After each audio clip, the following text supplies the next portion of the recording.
Hi friends, आप चाहे class 10th में पढ़ते हो या 6th 7th 8th में, हर क्लास में इंग्लिश में एक कॉम्प्रिहेंशन आती है जो और क्वेश्चन से अधिक मार्क्स की होती है। आप चाहते हैं कि आपके इंग्लिश में अच्छे मार्क्स आए, तो कॉम्प्रिहेंशन में पूरे मार्क्स आने बहुत जरूरी है, तभी आपके इंग्लिश में अच्छे मार्क्स आ सकते हैं। तो कॉम्प्रिहेंशन ऐसी होती है, थोड़ी डिफिकल्ट होती है, डिफरेंट होती है, कई बार समझ में नहीं आती कि कैसे करें। तो मैं आपको आज टिप्स देने वाली हूँ ताकि आपकी कॉम्प्रिहेंशन एकदम ठीक हो और आपके कॉम्प्रिहेंशन में पूरे मार्क्स आए। सबसे पहले ये जानिए कि कॉम्प्रिहेंशन का क्या अर्थ होता है। कॉम्प्रिहेंशन का अर्थ होता है अंडरस्टैंडिंग, समझना। आपकी नॉलेज क्या है, आप कैसे अनसीन बिना पढ़े हुए पैराग्राफ को समझते हैं, कैसे उसका मतलब समझते हैं, उस चीज की नॉलेज आपकी जांचने के लिए कॉम्प्रिहेंशन दी जाती है। तो कॉम्प्रिहेंशन के मार्क्स पूरे लाने के लिए कुछ टिप्स ये हैं जो मैं देने वाली हूँ। चलिए शुरू करते हैं।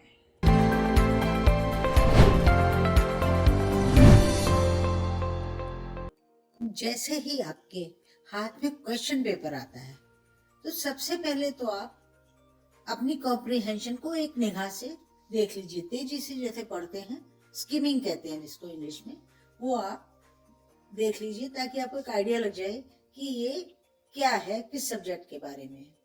बहुत सारे वर्ड्स ऐसे होंगे जो आपको हो सकता है समझ में ना आए, उन वर्ड्स को अंडरलाइन कर दीजिए और सोचिए कि उसको आप बाद में समझने की कोशिश करेंगे।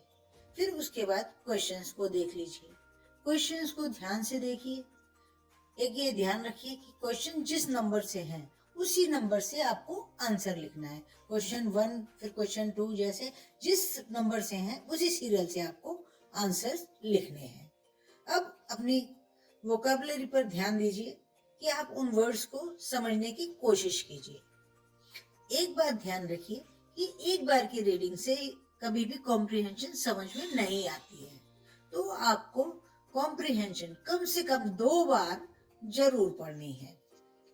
अब ध्यान कीजिए अगला पॉइंट कि आपको क्वेश्चन के जो भी आंसर्स हैं वो कंप्लीट आंसर लिखने हैं। ऐसा नहीं कि शॉर्ट में लिख दिया यस ही वेंट। जो बात पूछी गई है उसका पूरा रिप्लाई, पूरा आंसर लिखिए। और जो भी आंसर लिखते हैं वो क्वेश्चंस के रेलेवेंट, मतलब उसके ही संदर्भ में होना चाहिए, टू द पॉइंट होना चाहिए। ये नहीं कि आपने बीच में से उठाकर समझ में नहीं आया कुछ भी लिख दिया। अच्छा, एक आप उसका नेक्स्ट पॉइंट कि टाइटल को ध्यान से देखिए, चाहे वो पैसेज है या पोइट्री है, जो भी है उसको आप ध्यान से पढ़िए कि किस बारे में है। तो वहां पर कीवर्ड्स होते हैं जनरली, कॉजेज, रिजल्ट्स, इफेक्ट्स, उन चीजों को ध्यान से देख लीजिए। मान लीजिए क्वेश्चन में आया वाई दिस हैपेंड। वाई के साथ जब क्वेश्चन आता है तो आपको पॉइंट्स, जो आंसर लिखना है वो रीजंस लिखने होते हैं, एक्सप्लेनेशन लिखना होता है कि ऐसा क्यों हुआ।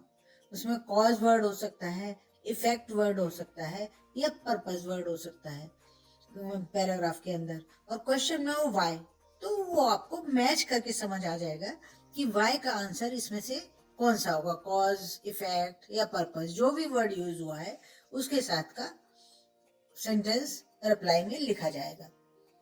कई बार क्वेश्चन के लास्ट सेंटेंस जो होता है क्वेश्चन, उसमें पूछा जाता है कि कंक्लूजन क्या है, आपको अपने हिसाब से क्या कंक्लूजन लगता है या आप इसके बारे में अपनी क्या राय देना चाहते हैं।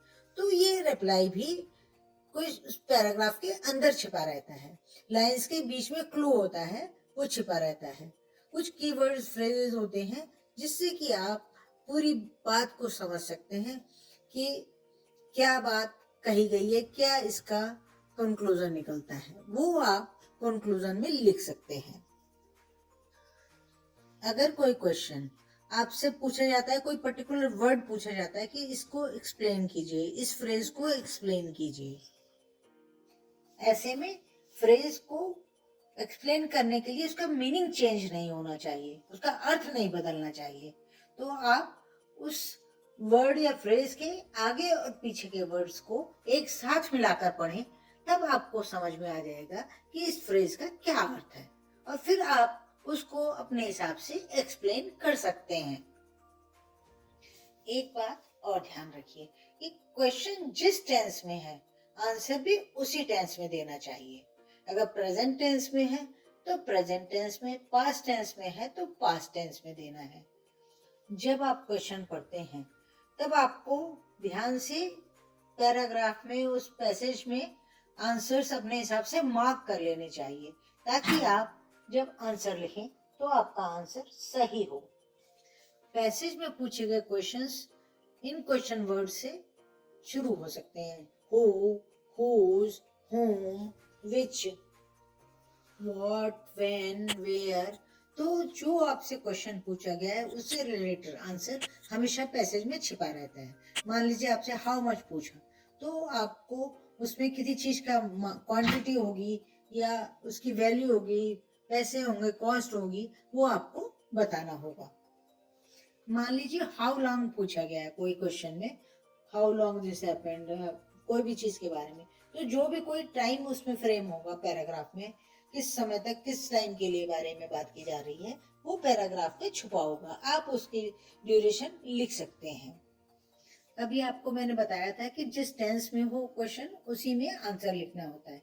जैसे मान लीजिए क्वेश्चन में डज आया है, where does she go every day, मान लीजिए ये क्वेश्चन है, तो आपको वर्ब की फर्स्ट फॉर्म में उसी के अनुसार एस या एस लगा करके उसका आंसर लिखना है। She goes every day to her office, तो डज आया, यहाँ गोज सेम आपकी टेंस हो गया।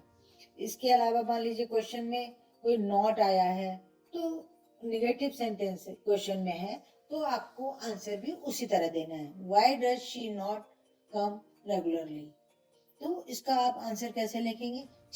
she does not come regularly because she remains ill। यहाँ do आया है, does आया है, आपको उसी तरह आंसर लिखना है। अब मान लीजिए पास्ट टेंस है, how did she go there, तो पास्ट टेंस की बात होगी, तो आप कैसे रिप्लाई करेंगे? she went there by the plane। एक और एग्जांपल देखिए, why did she make a haste, तो इसका आंसर उसी के अनुसार पास्ट टेंस के हिसाब से होगा, she made a haste to reach there in time। Question में मान लीजिए देयर है, how many students are there in your school, तब हम देयर से ही रिप्लाई शुरू करेंगे, there are 800 students in my school. ये छोटे छोटे एग्जांपल्स हैं, उसमें आपके कॉम्प्रिहेंशन में डिफिकल्ट लैंग्वेज में होते हैं, आप उसको समझ करके उसी के अनुसार रिप्लाई करेंगे। एक एग्जांपल और देखते हैं, सेंटेंस कैसे सेम रहता है। What was he doing when you reached there, तो इसका आंसर होगा when I reached there he was studying English। तो जिस लैंग्वेज में आपके क्वेश्चन है उसी लैंग्वेज में आंसर होने से और करेक्ट इंग्लिश होने से आपको पूरे मार्क्स मिल जाते हैं। ध्यान रखिए इन सारी बातों को और कॉम्प्रिहेंशन में पूरे मार्क्स लेकर आइए।